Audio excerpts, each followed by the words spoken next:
Hola, ¿qué tal? ¿Cómo están? Bienvenidos a este primer episodio de nuestra primer temporada de este podcast de Coahuila para el mundo. Yo soy Arturo Franco y si nos están siguiendo por mi canal de Facebook, en YouTube o en Twitter, les mando un gran saludo y estoy muy emocionado por la conversación que vamos a tener el día de hoy para platicarles un poquito sobre el concepto de este nuevo podcast. Como ustedes saben, tenemos esta conversación que se llama Un diálogo franco, en la que he estado invitando a distintas personalidades, básicamente del mundo en el que yo vivo, personas con las que platico en el curso de mi trabajo diario y que el año pasado empecé a pensar, son conversaciones tan interesantes que me gustaría pues tenerlas de manera pública. Entonces, en esta primera temporada del diálogo franco tuvimos a expertos en temas de diversidad, en temas de discapacidad, tuvimos mexicanos que son profesores de la Escuela de Negocios de Harvard, tuvimos a uno de los dos inventores del Internet, a Vint Cerf, que nos habló sobre inclusión digital, a una experta mexicana, Gabriela Zapata, en temas de inclusión financiera. En fin, conversaciones muy interesantes a lo largo de esa primera temporada. Y me di cuenta que en muchas de esas conversaciones conocíamos a mexicanas y a mexicanos exitosos que están haciendo cosas interesantes, incluso fuera de nuestro país. Y pensé, ¿cuántos de ellos son de nuestro natal de Coahuila? Y en esta segunda temporada vamos a tener este mismo tipo de conversación, pero la idea es enfocarnos en aquellos coahuilenses que están teniendo éxito, que están haciendo cosas interesantes, incluso afuera del estado. Y para esta primera conversación me gustaría invitar aquí hoy a Enrique Perret. Enrique, no sé si estás por ahí, si estás ya con nosotros. Aquí estoy, te estoy escuchando. Excelente. Y Enrique, tú eres la primer víctima de este nuevo formato, de este nuevo podcast, Buenísimo. pero no solo nos une el haber nacido en Coahuila los dos y crecido en Coahuila los dos, sino el haber tenido en algunos momentos en nuestra carrera algunos proyectos compartidos. Entonces vamos a platicar mucho de eso. Bienvenido a este espacio de Coahuila para el mundo. No, hombre, al contrario, Arturo. Y la verdad es que me encanta ser el primero porque así no te equivocas, güey. No, no, o sea, hay muchas excusas si algo sale mal, si la riego en decir algo, pues era el primero, así es que todo se vale cuando eres el primero, todo se vale. Son como los hijos, ¿no? Tu primer hijo se vale, puede hacer lo que quieras. El tercero ya no. El tercero ya no lo dejas hacer muchas cosas. Así es, ¿Eh? uno va No, aprendiendo. Pues muy bien, encantado. vamos a hablar de hijos también, pero a ver, ahorita ¿dónde estás? ¿Desde dónde te estás conectando? Acabo de llegar aquí a mi oficina en Washington, estoy en la 18 y la I, estoy muy cerca del Banco Mundial, en una ciudad en la Y de la que, te Casa soy Blanca. sincero, y de la Casa Blanca, sí, te soy sincero, y ahorita lo platicamos, jamás pensé que iba a vivir en esta ciudad y ya llevo 10 años aquí. Este, Estoy en Washington, vengo corriendo del Capitolio, había hoy una función de temas de retornados, de mexicanos y mexicanas que son deportados principalmente a México y vengo de una función ahí en el Capitolio y me vine corriendo para estar aquí con ustedes. Excelente, muy bien, pero a mí me gusta pensar, empezar desde el principio, así que vámonos de Washington y hacerle en reversa hasta tu origen en Coahuila. ¿Tú naciste en Piedras Negras? Nací en Piedras Negras y bueno, desde esa parte ya hay como que temas, ¿no, Arturo? Porque mucha gente que nace en la frontera, pues nace del lado americano, o sea, y más en mi generación, lo fácil, no quiero decir lo fácil para nuestros papás, sino, pues en muchos casos los papás decidían, en aquel entonces, estoy hablando hace de más de 40 años, pues decidían tener a sus hijos del otro lado porque era, eh, pues era fácil para el futuro de los hijos que tuviéramos las dobles nacionalidades. Pero bueno, mis papás decidieron tenernos a los tres, somos tres hermanos y los tres nacimos del lado mexicano, entonces pues solamente somos mexicanos. Eh, y ahí crecí hasta los 18 años, Arturo, digo, tú eres de Coahuila y te sabes el gentilicio de Piedras Negras. Es probablemente de los más complicados de México, nigropetrense o pretense, como los hidrocálidos de Aguascalientes, pero bueno, pues con mucho orgullo de Piedras Negras. La verdad es que sigo yendo a casa, mi mamá sigue viviendo allá, tengo primos, tíos, etcétera, y voy bastante seguido, bueno, bastante seguido, 3, 4 veces al año. Cuando se puede. ¿Qué es una cosa que siempre extrañas de Piedras Negras o que siempre te llevas cuando regresas a Washington o a otro lugar? Mira, a ver, lo que más extraño de Piedras Negras, pues sí son los amigos. Tengo muchos amigos allá, con los que pues fueron mis roommates en Monterrey, con los que estudié. Entonces, regularmente cuando regreso a casa, pues le hablo a los amigos y salgo con amigos, los veo regularmente siempre. Es algo que, pues las amistades es lo que más extraño, la familia, evidentemente. En Coahuila, no te podría decir que algo así de comida, Arturo, porque Coahuila no es como que, digo, tú sabes que Piedras Negras es la cuna de los nachos y nosotros siempre decimos, ¿no? Ahí se inventaron los nachos, pero no es como que puedas traerte nachos, ¿no? No es como que me traiga mi bandeja de nachos. En algún momento cuando estudiaba en Monterrey sí me llevaba mis tamales, ¿no? Los tamales congelados, los tamales de Piedras Negras son muy buenos, hasta los de venado, ¿saben? Están buenísimos. Yo sí me paso por unas gorditas cada vez que me voy de Torreón, porque si no me como las gorditas cuando estoy ahí, siempre de salida me las llevo y después termina todo la carne adobada en la camisa porque vas en la carretera, pero sí, ese es como mi must de cuando estoy en Torreón. A ver, cuéntanos entonces, sales de Piedras Negras a los 18 años, ya nos dijiste que te fuiste a estudiar a Monterrey. ¿Qué estudiaste? ¿Qué querías ser el Enrique de 18 años cuando fuera grande?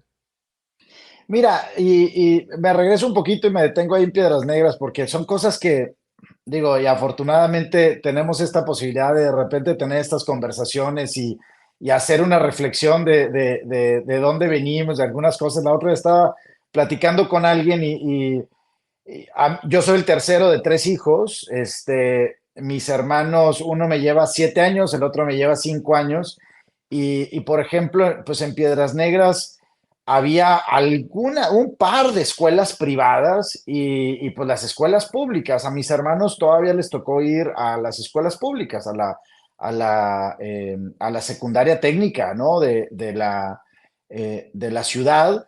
A mí ya me tocaron pues escuelas privadas, digamos, un- las dos de católicas, ¿no? Una de monjitas, el Colegio México, luego el Salesiano en el Don Bosco. De ahí me graduó y bueno, pues había varias opciones, ¿no? En Piedras Negras y un poco de lo que te comentaba, de los que nacieron del lado americano, los que nacimos del lado mexicano, así era como que nos dividimos al final del día cuando empezamos a cumplir 17, 18 años, nos empezamos a graduar, pues los amigos que estudiaban en la high school del lado de Eagle Pass, pues su opción obvia y lógica era irse a estudiar a San Antonio, a Austin, a Uvalde, y la de los que estábamos del lado mexicano, nuestra decisión, pues más o menos lógica era o irnos a Saltillo o irnos a Monterrey, algunos a México, muy pocos a México, muy pocos, la mayoría pues a Monterrey, ya sea a la UNI, a la Universidad Autónoma de Nuevo León, o al TEC de Monterrey, o a la UDEM, muchos otros a Saltillo, como capital, ¿no? Entonces yo hago eso, yo me gradúo, aplico al TEC, vamos, presentamos exámenes, etcétera, y bueno, pues me aceptan y pues allá vamos a Monterrey. Y íbamos pues un poco también en grupo, ¿no?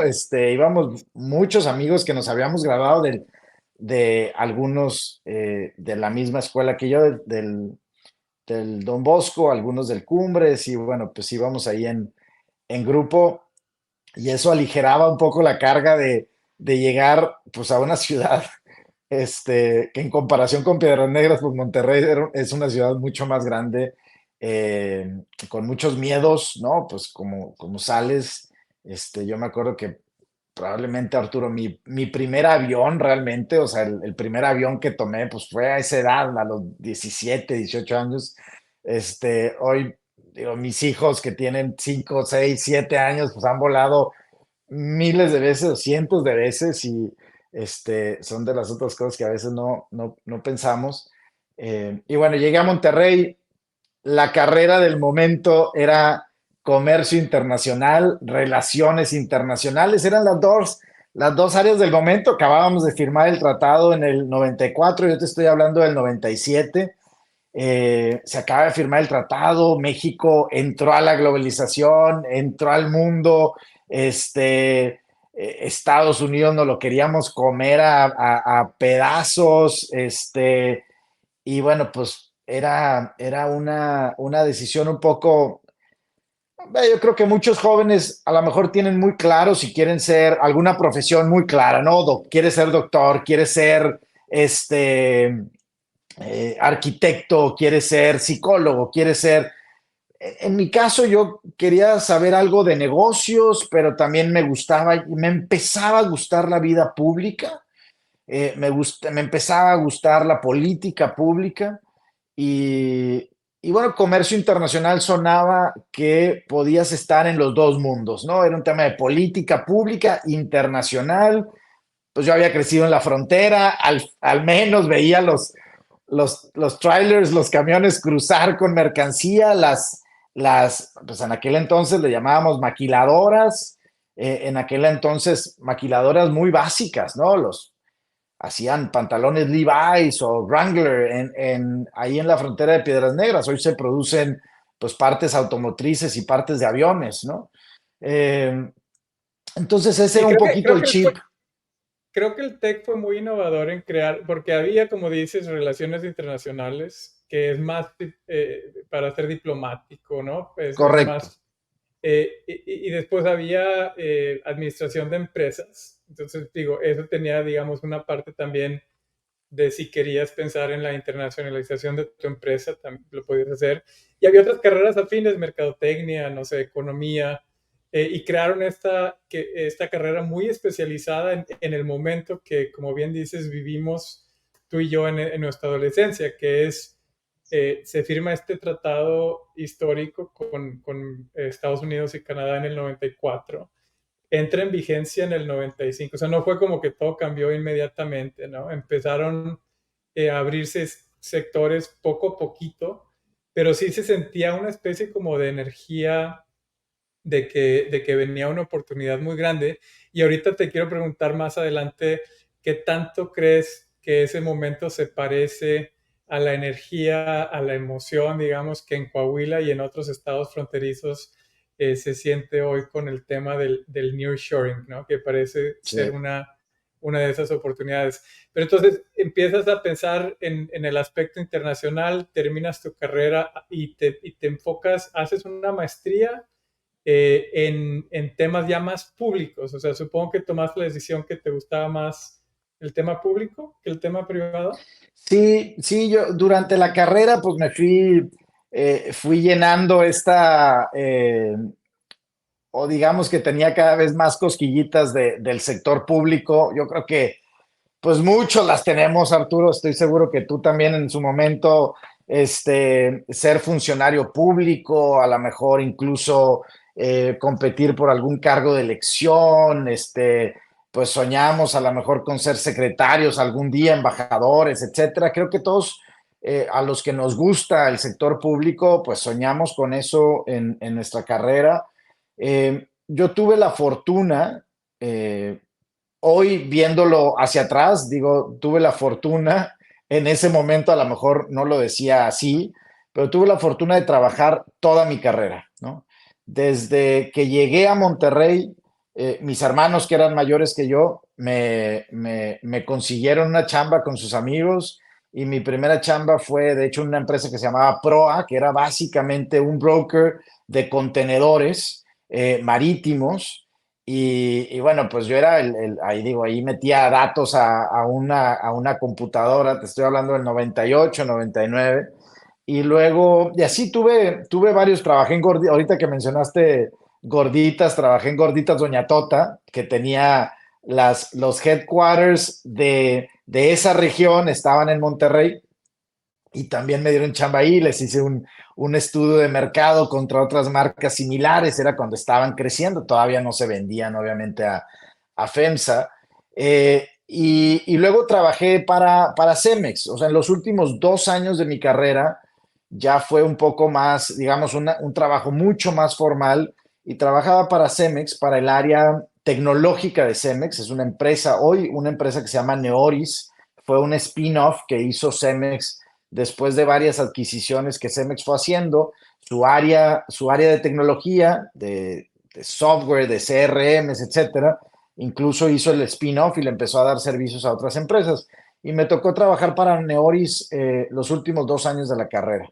Eh, y fue con Neoris, yo me graduó de Monterrey, pues del TEC, 4 años y medio, digamos, 5 años creo que me tomó a mí completar mi carrera por el tema del trabajo y los estudios, a veces algunos semestres llevaba menos carga. Y, y con Neoris, cuando me graduó, Neoris tenía un proyecto con Hacienda en la Ciudad de México, se llamaba Una Sola Hacienda y era pues cambiar todos los sistemas de Hacienda y del SAT en un solo CRM. Y eso era el año 2003, 2004. Y entonces logro irme con ellos a la Ciudad de México, ¿no? Así es como llego a la Ciudad de México. La maestría viene un poco más adelante, Arturo. La verdad es que dejé pasar 3, 4 años desde que me graduó. Tuve varios empleos hasta que después decido ingresar a la maestría en la Universidad de Anáhuac, ya en México, ¿no? ¿Y cuándo entras al sector público? Creo que tú y yo nos conocimos cuando estabas en la Secretaría de Economía y yo estaba en Suiza, en el Foro Económico Mundial. No sé si es cuando estabas haciendo competitividad o estabas en ProMéxico. ¿Tú te acuerdas cuándo nos conocimos?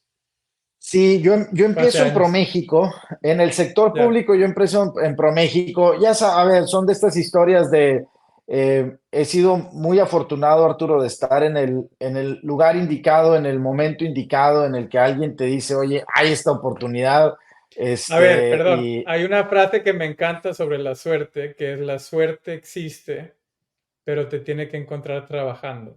Seguro sí, estabas no, trabajando cuando llegó la suerte. no, definitivamente. Mira, y hay una parte bien interesante y ha sido un hilo conductor en muchas de las oportunidades que han salido para mí. Cuando yo llego a la Ciudad de México, yo estaba muy chavo, recién graduado, trabajando para Neoris, pero pues era un asistente del asistente en este proyecto que te platicaba. Y, y yo en Monterrey hice muchos amigos, Arturo. La verdad es que en Monterrey, en la universidad, hice muchos amigos de muchas partes de la República, y uno de mis mejores amigos era de Morelia, Michoacán. Y en una visita que yo hago a Morelia, conozco al primo de este amigo, ¿no? Y, y resulta pues que este primo era el CEO, acababan de nombrarlo CEO de una empresa muy importante de México, de cines, ¿no? Que ya te imaginarás, y lo puedo decir abiertamente, Alejandro Ramírez de Cinépolis, todavía hoy CEO y presidente del Consejo de Cinépolis. Te estoy hablando del 2004, Arturo, 2005. Y entonces pues, le pido una cita a Alex, voy y lo veo a su oficina y le pido que sea mi mentor. Le digo, Alex, pues yo estoy en la Ciudad de México, la verdad es que tengo pocos contactos en la Ciudad de México y siento que necesito un mentor, alguien un poco que, vaya, con que me diga, con que me recomiende libros. Claro, empecemos por ahí, ¿no? ¿Qué tengo que leer? Yo ya traía esa espinita del sector público Y Alejandro me dijo, dale, empezamos, me recomendó unos libros, al mes siguiente llegaba yo con el libro ya bien leído, lo platicábamos y el que sigue y el que sigue. Y hoy tenemos pues 20 años de relación y somos amigos, somos muy cercanos, hablo con él seguido, digo, yo lo considero un mentor y creo que él me considera un mentí y él fue el primero, cuando yo le expresé a Alex, oye Alex, quiero trabajar para el gobierno federal, me quiero salir, eso ya fue en el 2006, Arturo, cuando Calderón acaba de ganar, pues tú sabes que Calderón era de Michoacán, Alex pues tenía cierta relación con ellos, él nunca trabajó con ellos ni nada, él trabajó con Fox, Alejandro fue el secretario técnico del gabinete social con Fox, luego trabajó en la OCDE, pero había una Por buena cierto, relación con los Calderón. para los que Sí, no saben de Alex, de Alejandro Ramírez, además, digo, él obviamente por su familia estuvo ligado a Cinépolis y digamos que la posición no era segura para él porque hay más gente en su familia, pero lo estaba más o menos esperando. Pero en lugar de sentarse a tirar hueva, ¿no? Hizo muchísimas cosas. Hizo un doctorado con un profesor que se llama Amartya Sen en Harvard. O sea, estudió en las mejores universidades del mundo, se metió a temas públicos, estuvo, como dices, en la OSD, estuvo en el gobierno federal, cosas que por su, digamos, privilegio personal no tenía ninguna necesidad de hacer, pero yo creo que es uno de los líderes más cultivados, más comprometidos que he conocido en México en los últimos años. no, definitivamente, cuando ves en qué participa Alejandro, en los boards en los que está, pues fue uno de los overseers de Harvard, quizá el primer latinoamericano en ser miembro del consejo, digamos, de la Universidad de Harvard. Es espectacular, la verdad es que yo lo admiro mucho, le estoy muy agradecido. Y bueno, volviendo a lo que me decías tú de qué significa la suerte, pues estaba yo digo, claro que lo busqué, Arturo, ¿no? Y toqué muchas puertas, lo busqué, pues lo trabajé, lo estudié y todo, pero justo se dio el momento en el que entraba la administración Calderón y traían esta idea de crear una agencia de promoción económica de México en el mundo. Era una simple idea, Arturo, o sea, no sabían todavía cómo crearla. De hecho, venía la idea desde Fox, el gabinete de Fox, Eduardo Sojo en particular, traía esta idea de crear la agencia. Muchos otros países empezaban a arrancar estas agencias, muchos países ya desarrollados, digamos, empezaban a fusionar la exportación con la inversión, que es un tema Y el bien, tema, bien, bien interesante. el tema de la marca país estaba muy de moda, ¿no? Lo que hizo Exacto. Inglaterra con Cool Britannia, lo que hizo, no sé si fue antes o después de esto, Colombia. Colombia hizo un programa increíble Sí. usando el tema del miedo, ¿no? Diciendo El el único único riesgo. riesgo de Colombia es que te quieras quedar, algo Así así es. iba, ¿no? Y estaba Magnificent India en aquel entonces, que me acuerdo que en uno de los viajes a Davos estaba tomado Davos por la campaña india, era una campaña pública privada. Entonces, pues en México traíamos esta idea, ¿no? Bueno, traían esa idea y, y al final se da, Calderón crea fue un decreto presidencial, la creación de esta agencia, que después se llamó ProMéxico. Calderón esto es un poquito antes de que yo entrara, Calderón en su estilo pone a competir tres tesis, ¿no? O sea, digamos tres proyectos. Uno lo traía Eduardo Sojo en la Secretaría de Economía, otro lo traía el presidente o el líder de Bancomex en ese entonces. Bancomex tenía un ala de promoción a las exportaciones y el otro se lo da a Bruno Ferrari, que Bruno estaba en la Cancillería mexicana, en la Unidad de Relaciones Económicas y Cooperación Internacional. Entonces compiten los tres proyectos, Arturo, y yo me sumo al equipo de Bruno Ferrari cuando todavía estaban arrastrando el lápiz de qué debería ser ProMéxico. O sea, siendo México en el contexto de México, con la relación con Estados Unidos y con Canadá, con la firma de muchos tratados de libre comercio. En ese entonces teníamos tratados con 42 países, cómo debería ser la agencia. Y me parece que al final, pues ese fue el proyecto que ganó, y por eso Bruno Ferrari fue el primer director general de ProMéxico. Antes de ser secretario, fue director 4 años y luego secretario de Economía 2 años. Pero creo que lo que ganó de ese proyecto, no porque los otros dos proyectos eran malos, sino el de Soho se enfocaba mucho en el tema de atracción de inversión, que estaba muy bien. El de Bancomex se enfocaba mucho más en la promoción de las exportaciones, y creo yo que nuestro proyecto era la suma de todo. O sea, promueves inversión para tener más exportaciones, porque México al final del día es un país manufacturero. O en ese entonces, hace 20 años, ya nos estábamos viendo como un país en potencia manufacturero, pero además le incluimos el tema de marca país y de la internacionalización de empresas mexicanas, Arturo. Hubo un boom, o sea, y eso creo que poco hemos estudiado, la internacionalización de marcas y empresas mexicanas. Digo, y podríamos aquí hablar mucho de Bimbo, de Gruma, de Cinépolis, de Alfa, de Lala, de cientos de empresas mexicanas que han conquistado el mundo. Y se dio, yo creo que gracias hacia esa apertura comercial con Estados Unidos, pero también principalmente gracias a perfiles de ejecutivos internacionales que estas empresas lograron tener en ese momento específico que estamos hablando, pues en la década de los 2000, ¿no?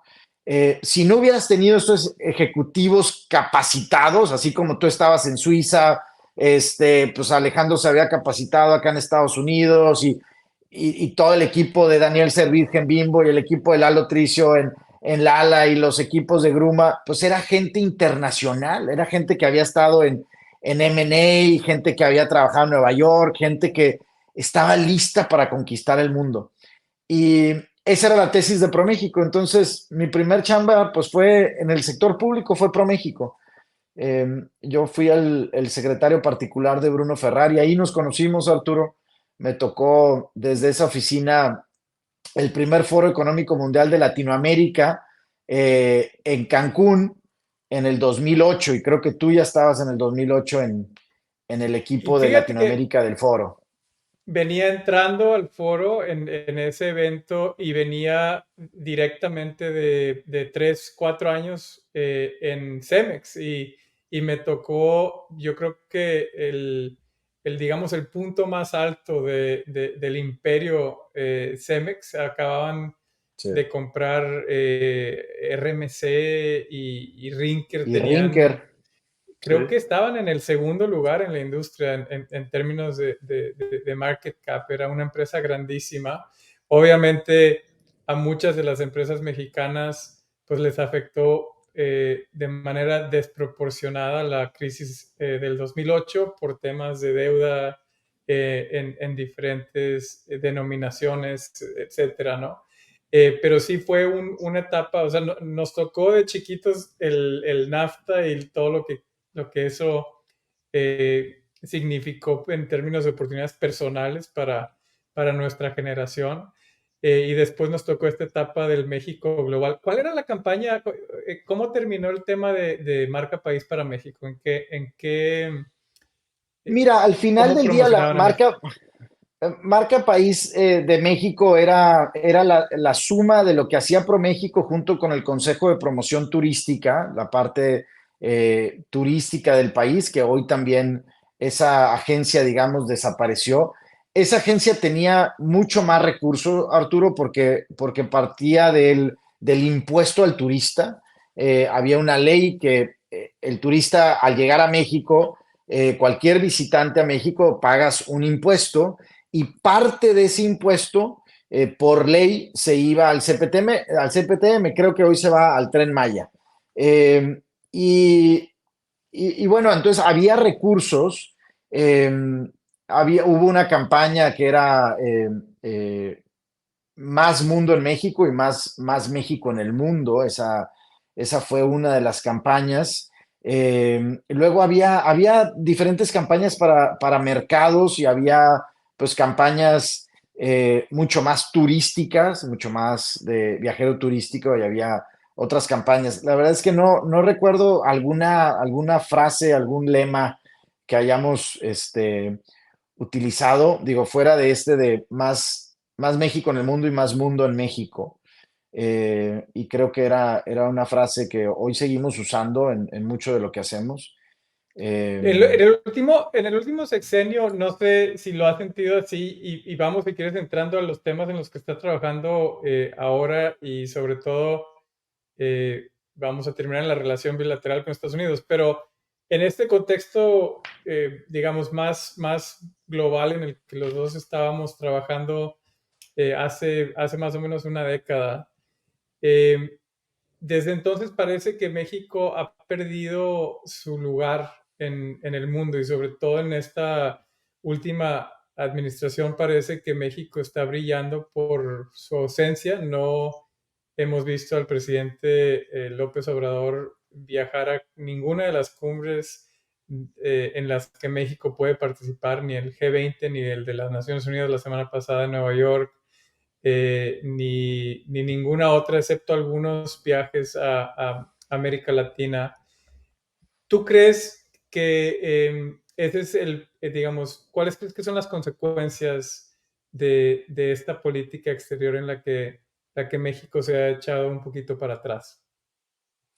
Mira, yo creo que es el resultado de algo, Arturo, o sea, y también siendo un poco, digamos, crítico del pasado y de por qué llegamos a donde estamos hoy, es que esos dos momentos, esos dos México moments, ¿no? Primero al que hacíamos referencia de la firma del Tratado de Libre Comercio del 94, y luego el México Moment, digamos que surgió a partir de las reformas estructurales del 2012-2013, eh, no se vio reflejado en un cambio realmente sustantivo en la mayoría de los mexicanos. O sea, hay que ser totalmente francos en eso y directos.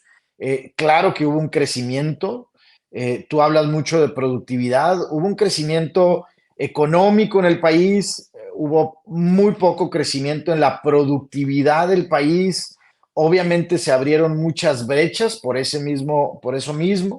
Eh, y me parece que entonces el resultado eh, pues como nación, pues es el resultado que hoy tenemos de un presidente mucho más enfocado en lo local, ¿no? Y a lo mejor podemos criticar al presidente López Obrador, él a lo mejor prefiere viajar y visitar un pueblo en Chiapas que viajar a Alemania y estar en un foro mundial. Yo creo que se necesitan las dos cosas, sin embargo, él está en ese momento en el que es todo hacia adentro y todo hacia adentro. Y, y para llegar a donde está, pues criticó mucho el pasado y al hacer esa crítica no puede entonces hacer lo mismo, ¿no? Es un poco como lo del avión, ¿no? Pues criticó tanto el gasto desmesurado del pasado, pues que ahora no puede usar un avión presidencial, ¿no? Y si lo usa, pues va a ser criticado porque, pues justo, él se refirió a eso. Y creo que ahí pues sí hay un error, ¿no? Me parece que México necesita encontrar su lugar en el mundo. Y ahorita tú al principio me decías, bueno, a ver si hablamos más adelante de lo que está pasando en... Yo creo que este es el tercer momento. Dije, la firma del Tratado de Libre Comercio fue el primer momento. El segundo momento fue esas reformas estructurales. Hoy estamos viviendo un tercer México moment, o al menos es esa oportunidad, Arturo, que espero la aprovechemos ahora sí. Creo que la diferencia es que por décadas, Arturo, y a ti te pasó, y a mí me pasó, y a muchos de nuestros colegas nos pasó, nosotros teníamos que andar persiguiendo, teníamos que hacer notar a México, ¿no?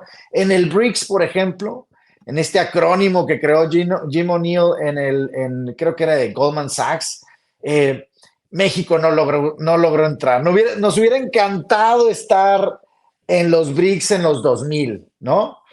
Era era guau, o sea, en el foro de lo único de lo que se hablaba era de los BRICS, ¿no? Brasil, Rusia, India y China. Y luego le ¿Y tú sabes agregaron por qué no a, entró México? ¿Sabes qué dijo Jim O'Neill de por qué no incluyó a México y a pues en Corea del algún Sur en momento, el... digo, escuché varios podcasts y creo que fue un tema básicamente porque no rimaba, cabrón. O sea, no era BRIM, le gustó más el BRIC. No, no lo sé, a lo mejor hay una La, explicación mucho la, más teórica. la razón que yo he escuchado es que cuando hicieron el análisis en Goldman Sachs, había varios criterios de población, de crecimiento, etcétera. México cumplía con básicamente todos. Corea del Sur no entró por población, porque Corea del Sur tiene, no sé, Sí. 60 millones de personas, le faltaban muchos para hacer un BRIC, pero México se quedó fuera porque lo consideraron ya muy desarrollado. O sea, a Ujú. México ya lo veían como, digamos, ya éramos parte de la OECD, ¿no? Ya éramos parte del club de los países desarrollados. Lo que ha pasado en estos años es que realmente nos hemos, como sabes, estancado en crecimiento. Ya no creo que hay muchos que nos consideran lamentablemente muy desarrollados como Sí, país, pero esa es la razón. Y tienes razón, ese tipo de análisis que después se convierten en la manera en la que las personas piensan en países emergentes y después se convierten en fondos de inversión o se convierten en mini clubs económicos, sí, pues sí le pueden pegar a nuestro país cuando nos quedamos fuera. Quiero regresar al tema del nearshoring. Hace unas sí, semanas escribí en mi columna en Vanguardia eh, sobre el nearshoring. Yo sé que hay mucha energía y las inversiones ya están llegando, muchas están llegando a Nuevo León, pero obviamente Coahuila está ahí y se puede beneficiar. Pero mi pregunta sería, concuerdo completamente contigo que los dos Mexico Moments anteriores no fueron incluyentes, no beneficiaron más que a unas 10 o 11 industrias, no crearon esos trabajos súper pagados que prometieron sí, Salinas de Gortari y que prometió Peña Nieto. O sea, realmente la derrama económica, la distribución de los beneficios no le llegó a la mayoría de la gente. ¿Qué crees que hace este tercer momento distinto o qué podemos hacer para aprovecharlo de manera distinta a lo que hemos visto antes? sí. Mira, la primera distinción es que creo que los otros dos momentos nosotros los buscamos. Y cuando digo nosotros es México lo buscó, ¿no? Buscamos firmar un tratado de libre comercio, buscamos hacer estas reformas estructurales. Este momento más bien nos está llegando, Arturo. O sea, digamos que el mundo ahora está alineándose a que México le funcione esto. Hay muchos factores alrededor del nearshoring que se le están alineando a México. Evidentemente, pues tenemos un nuevo tratado de libre comercio con Estados Unidos, el USMCA. Eso se alineó, se firmó en tiempo y en forma antes de la pandemia. Eh, el tema del conflicto Estados Unidos-China, llamémosle como sea, una carrera tecnológica, guerra comercial, disputa de poder, como sea. Hay un conflicto real entre Estados Unidos y China. Eh, hay un tema demográfico en el mundo muy fuerte. La población de China está envejeciendo mucho más rápido que cualquier otra población por políticas públicas de ellas de hace varias décadas, de un solo hijo, de migrar todos hacia áreas urbanas, viven en espacios pequeños, etcétera, un mundo de factores. Pero el año pasado fue el primer año que la población de China decrece en muchos, muchos, muchos años y todo el análisis hace pensar que la población de China va a decrecer muy, muy rápido por este envejecimiento. Lo mismo sucede en Estados Unidos, no tanto en Estados Unidos, no tanto en Canadá, pero son poblaciones de edad promedio de 40 años, mientras que México tiene 29 años en la media. Latinoamérica también un poco similar. Eh, Me parece que México hoy está mucho más listo que lo que estábamos, evidentemente, en el 94. En el 94 no estábamos listos, firmamos un tratado de libre comercio y al año siguiente fue la crisis, probablemente la crisis económica más grande que México ha tenido, ¿no? Pues ahorita creo que estamos mucho más preparados con las manufacturas mexicanas ocupan casi 60% de las exportaciones mexicanas. Dentro de esas manufacturas, el sector automotriz ocupa el 23% de esas exportaciones. El sector automotriz es una de las plataformas más importantes hoy de producción en el mundo por la transformación de vehículos de combustión a vehículos eléctricos. Creo que ese cambio de tecnología no solamente en vehículos, sino en el tema de semiconductores, en el tema de telecomunicaciones, en el tema aeroespacial. Se da también en este momento con el tema China, con el tema COVID, con el tema demográfico. Todo eso hace que México pues sea un paraíso en el tema de producción, llamémosle, ¿no? No estoy hablando solamente de la inversión, sino de producir un bien de manufactura de alto valor que va en búsqueda de un mercado como el de Estados Unidos y Canadá, que sigue siendo el mercado más importante del mundo. Entonces, pues se Digamos que alinean las estrellas. sí, y yo pensaría en tres de las que has mencionado. Confluye una revolución tecnológica, que esas siempre producen derrama económica, ¿no? Y estamos hablando de los carros eléctricos, pero también impulsados por una política industrial muy fuerte de Estados Unidos.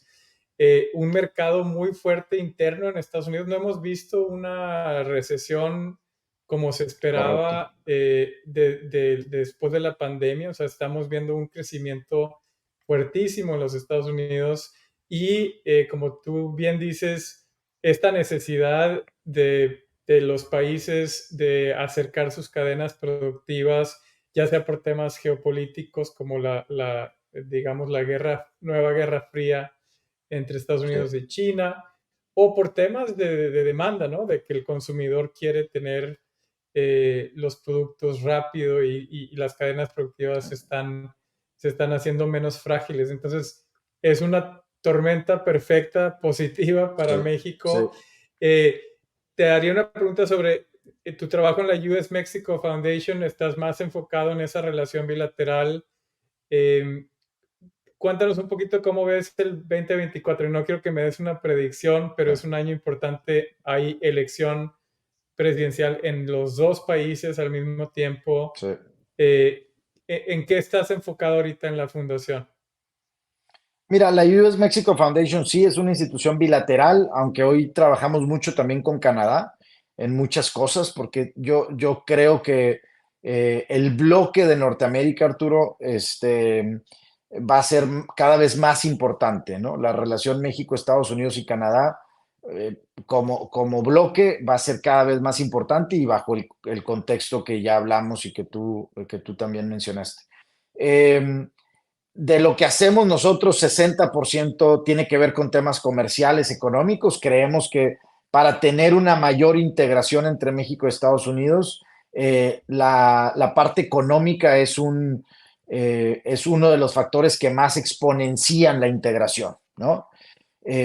La otra parte es la migración en todos los sentidos, laboral, profesional, estudiantil, familiar, en muchos, todo el tema que tiene que ver con este movimiento de personas, ida y vuelta, es otro de los temas que más abarcan nuestra atención en la fundación.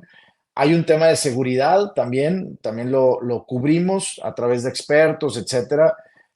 Va a ser un tema fundamental en el 2024, ahorita te digo por qué. Y luego está la parte cultural, también le dedicamos una parte que también influye en el tema de nearshoring, ¿no? A lo mejor no lo vemos como un elemento central, pero la integración de México con Estados Unidos, culturalmente hablando, cuando vemos la nueva liga de fútbol, soccer entre los dos países, cuando vemos pues, actores, productores, cineastas, cuando vemos a Televisa Univisión en su fusión, todo eso al final del día va dando pasitos a que haya un mayor entendimiento entre los países y por supuesto ese entendimiento te lleva a una mayor integración. Es como, pues, como relaciones personales, como relaciones empresariales, pues primero te vas conociendo y luego haces una fusión. Así está y sin dejar de lado, Arturo, los 34, 35 millones de México, americanos, mexicanos que viven en Estados Unidos. Al final del día es otra generación, ¿no? En México lo seguimos viendo como los que se fueron y muchas veces como los que se fueron sin nada y que pues trabajan solamente en la industria de servicios, etcétera. No, hoy tenemos generaciones ya de segunda generación, tercera generación, que son empresarios, empresarias espectaculares. Te pongo el caso de Mónica Lozano, por ejemplo. Ella es segunda generación, su padre de Nuevo León, su abuelo de Nuevo León, él fue el que emigró, creó un medio hispano en los Estados Unidos, primero en San Antonio, luego se fueron a California, llegó a ser el segundo medio más importante para los hispanos en Estados Unidos. Ella, Mónica, hoy se siente en el board de Apple a nivel mundial, de Bank of America y de Target, ¿no? Estuvo en el consejo de Disney. O sea, imagínate la influencia que tiene una mujer como Mónica Lozano al sentarse en el board de Target o en el board de Apple. Eso empieza también a generarle dividendos a la relación, no solamente a México, sino a la relación México-Estados Unidos. Entonces eso también ayuda. ¿Qué veo en el 2024? En la parte negativa vamos a ver unas campañas muy fuertes en contra de México en Estados Unidos y yo creo que en contra de Estados Unidos en México también. Eh, Obviamente el tema fentanilo va a ser probablemente el tema más duro.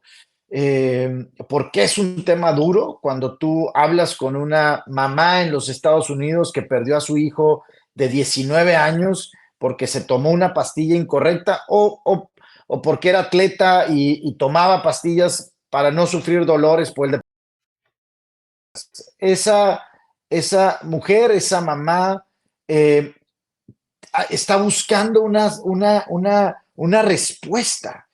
Y desgraciadamente en Estados Unidos, creo yo que hoy el gobierno federal, parte de esa respuesta, Arturo, es México nos está mandando el fentanilo, ¿no?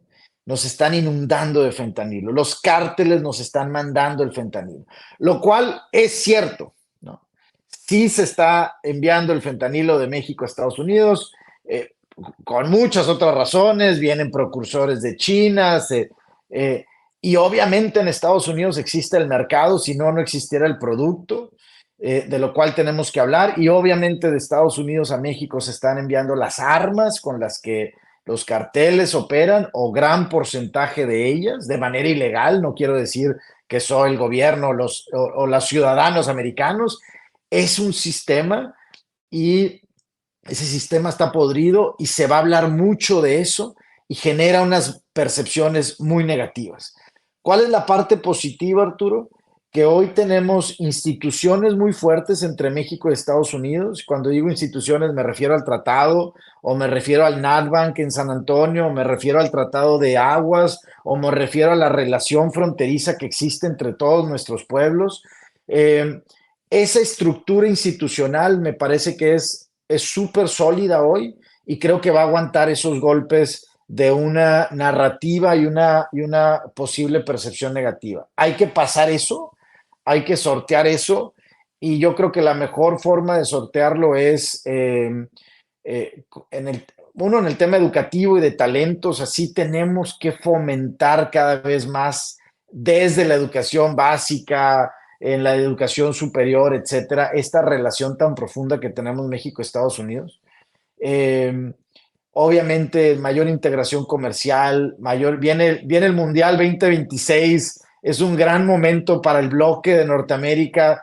No es solamente un mundial de fútbol, para nosotros tiene que ser un espacio en el que realmente el bloque norteamericano brille y brille como iguales y brille en cultura, en generaciones, en juventud, etcétera, etcétera. Entonces, va a ser un año complicado el 2024 por estas cosas que tenemos ahí, pero creo que estamos listos para sortear eso. Creo que la mejor noticia de los últimos años en el fútbol mexicano es que tenemos pase libre a este mundial porque Exacto. los Bueno, Canadá también. canadienses, no, los canadienses están jugando mucho mejor y los norteamericanos sí nos han puesto unas madrizas últimamente. Enrique, te voy a hacer una última pregunta. Estás obviamente eh, digamos, haciendo un trabajo excepcional en temas muy, muy interesantes. Nos platicaste un poquito de tu trayectoria, de cómo llegaste hasta Washington, en donde no pensaste que te ibas a quedar tanto tiempo. Estás a punto de ser anfitrión de un evento en la Ciudad de México en octubre, el North Capital Forum, también muy, muy importante.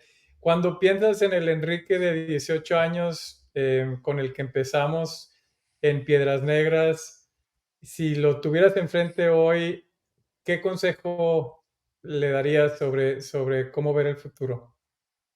Sí, mira, a ver, el consejo de cómo me voy a un consejo antes, creo que, y creo que afortunadamente creo que lo hice bien, Arturo, conectar con mucha gente. Hay que conectar con mucha, mucha, mucha gente. Nunca sabes la persona que está enfrente de ti, el compañero en el salón, nunca, nunca sabes. Y creo que a mí esas relaciones personales que fui construyendo desde Piedras Negras, con amigos que hoy todavía a veces me resuelven la vida en algún tema familiar que tengo en Piedras o cosas, son esos amigos que me sacan de apuros y, y luego a lo largo de la carrera.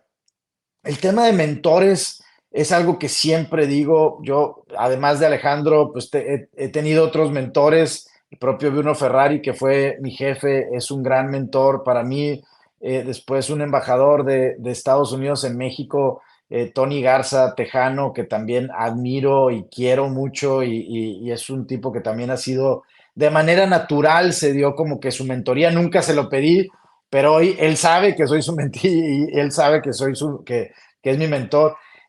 Creo que los mentores ayudan un montón, ¿no? Este, algunos tienen la fortuna de tener un papá, una mamá que son realmente sus mentores, no solamente de vida, sino de negocios. Y habemos otros que a lo mejor pues no tuvimos esa fortuna de tener un papá empresario, un papá político, una mamá empresaria, emprendedora, que a lo mejor a veces necesitamos esos consejos. Y en la parte de futuro, o sea, ¿qué consejo es la diversidad para México? Y Arturo, supongo que a ti también te pasó en Torreón. A ver, yo no tenía convivencia con extranjeros en Piedras Negras, o sea, en mi primaria, en mi secundaria, en mi preparatoria, fue hasta que llegué al TEC de Monterrey, en Monterrey, pues conocí, ya sabes, al que estaba ahí de Alemania medio perdido y te hace este cuate de él, al gringo y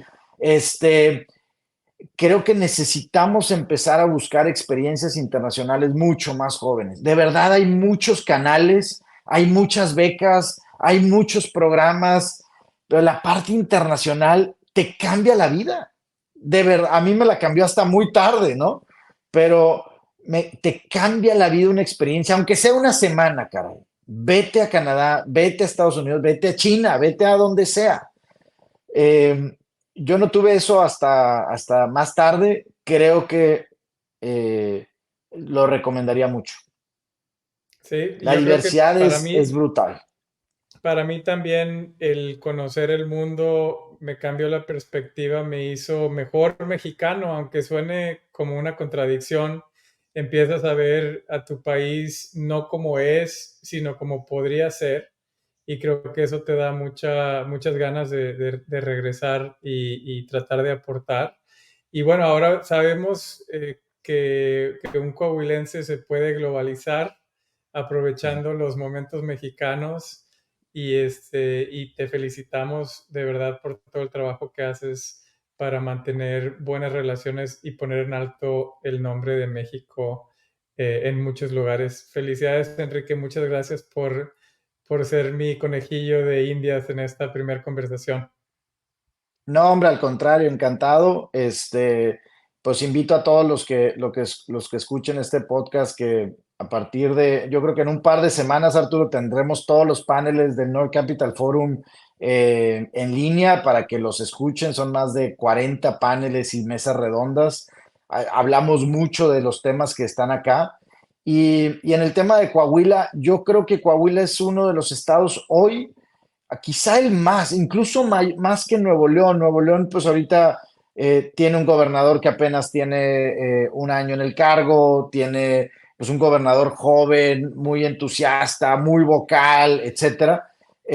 Coahuila nos agarró ahorita el tema del nearshoring en elección. Yo espero eh, que vaya a ser mucho más promotor, mucho más vocal en el mundo. Creo que ayer vi al nuevo gobernador, a quien no conozco, le deseo el mayor de los éxitos. Lo vi en el Auto Show de Detroit y estaba ya promoviendo, lo cual me dio mucho gusto.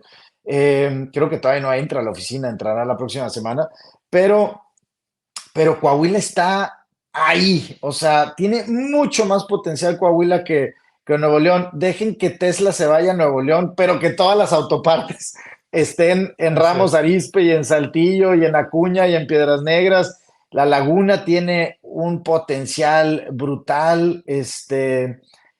Creo que vienen cosas muy, muy padres para Coahuila. Sí es que se hacen bien las cosas público-privado, ¿no?